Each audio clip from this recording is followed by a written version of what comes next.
Good morning class. चलिए numerical solve करते हैं। देखिए इसमें सबसे पहले हमसे रेजोनेंट फ्रीक्वेंसी पूछी गई है। तो रेजोनेंट फ्रीक्वेंसी का फॉर्मूला रहेगा आपका 1/√LC।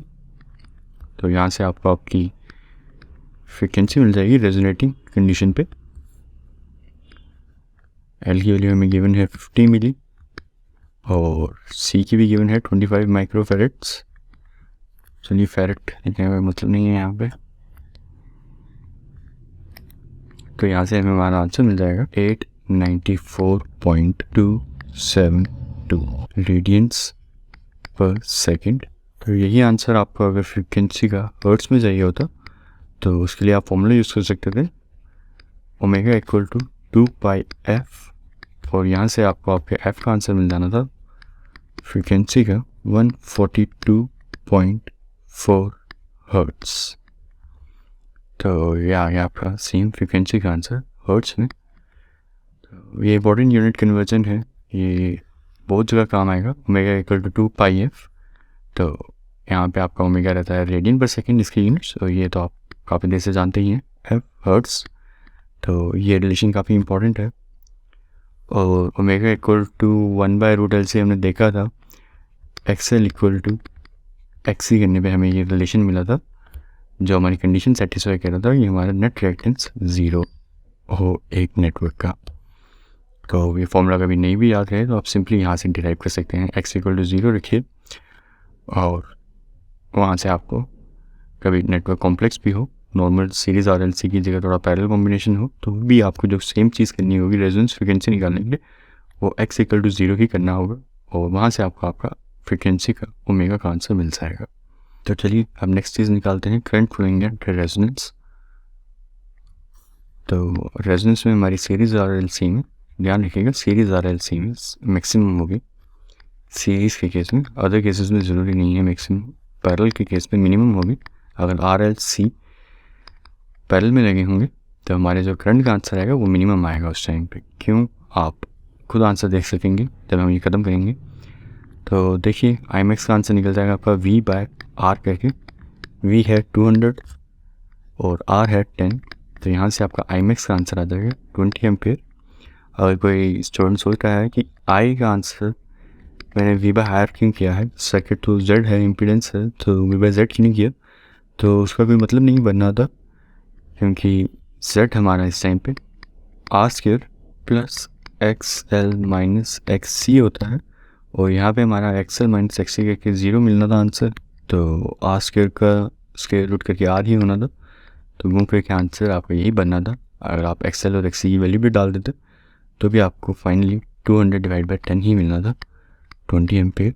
तो हम यूजुअली जब भी करेंगे सीरीज़ RLC में तो V/R ही रखेंगे मैक्सिमम IMAX की वैल्यू।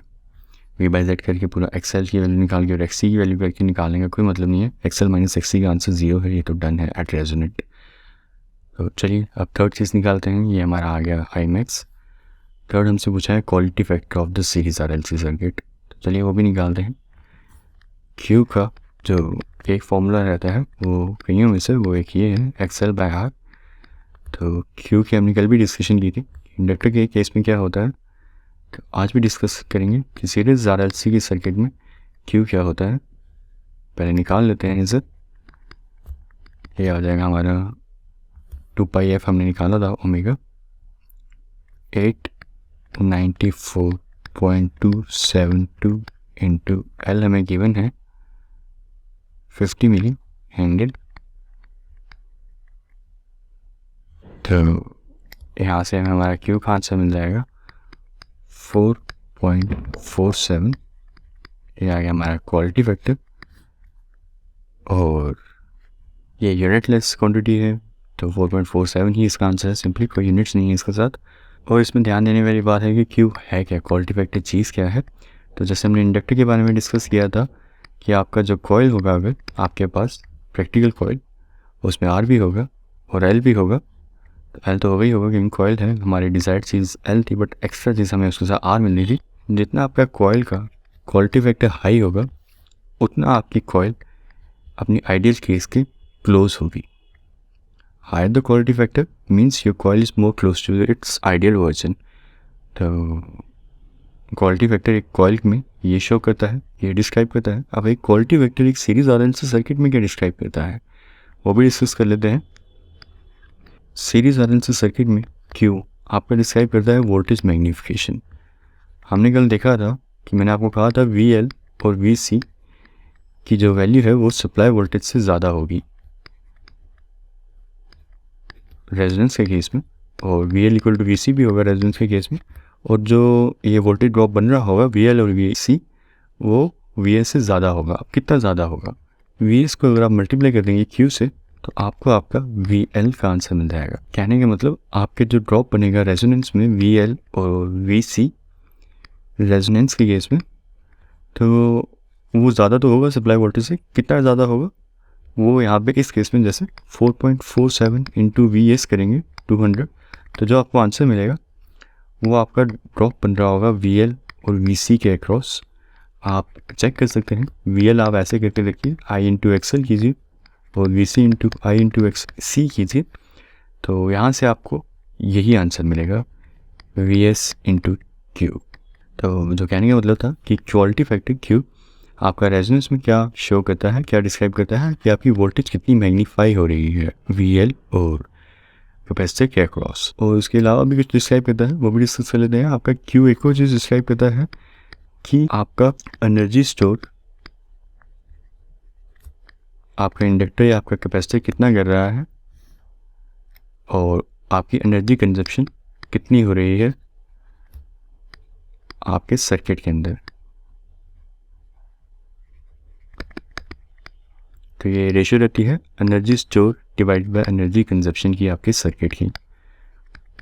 बाकी रही बात न्यूमेरिकल्स की, न्यूमेरिकल्स यहाँ पे कोई खास मुश्किल नहीं है, कुछ गिने चुने फॉर्मूले हैं जो आपको आने चाहिए, कुछ छोटे से कंसेप्ट्स हैं जो आपको समझ होनी चाहिए। एक फॉर्मूला जो आपका मेन रहेगा वो ये है, और जो ऑलमोस्ट हर जगह काम आ जाएगा। इन केस कभी आपका सर्किट नॉर्मल सीरीज़ RLC नहीं है, थोड़ा कॉम्प्लेक्स है, तो आप उस सर्किट का Z निकालिए, इम्पिडेंस निकालिए, आपका जो भी इम्पिडेंस आएगा उसमें से आप इसे इक्वेट कर दीजिए 0 के बराबर X को, वहाँ से आपको आपका ओमेगा का आंसर मिल जाएगा। उस टाइम पे अगर आपका सर्किट इतना आसान नहीं होगा, सीरीज़ R और L और C से नहीं बना हुआ होगा, कॉम्प्लेक्स भी होगा, आपको बस उसका Z इक्विवेलेंट निकालना है और X को इक्वेट कर देना है 0 से, आपको आपका वेरिएबल पोर्शन ओमेगा या L या C कुछ भी दिया होगा, आपको वहाँ से आपका आंसर मिल जाएगा। ये बात रही कॉम्प्लेक्स न्यूमेरिकल्स की। और अगर सिंपली क्वेश्चंस होंगे, आपके सिंपल क्वेश्चंस होंगे, तो आप simply omega not equal to 1/√LC से आपको आपका रेजोनेंट फ्रीक्वेंसी का आंसर मिल जाएगा। एक रहा फॉर्मूला आपका, ये साइड पे कॉपी डाउन कर लीजिए आप। और जो सेकंड फॉर्मूला आपका काम आएगा, ये कंसेप्ट भी आपके काम आएगा। सीरीज़ RLC में V/R होगा आपका IMX का आंसर सीधा, एक ये लिख लीजिए। और क्वालिटी फैक्टर का फॉर्मूला ये भी पूछा रहा जाता है, क्वालिटी फैक्टर बहुत ज़्यादा, तो ये भी साइड पे लिख लीजिए आप। 3 फॉर्मूले हो गए आपके। तो ये कुछ गिनी चुनी चीज़ें हैं रेजोनेंस में, ये आप याद रख लेंगे तो आपका चैप्टर काफ़ी आसान रहेगा आपके लिए।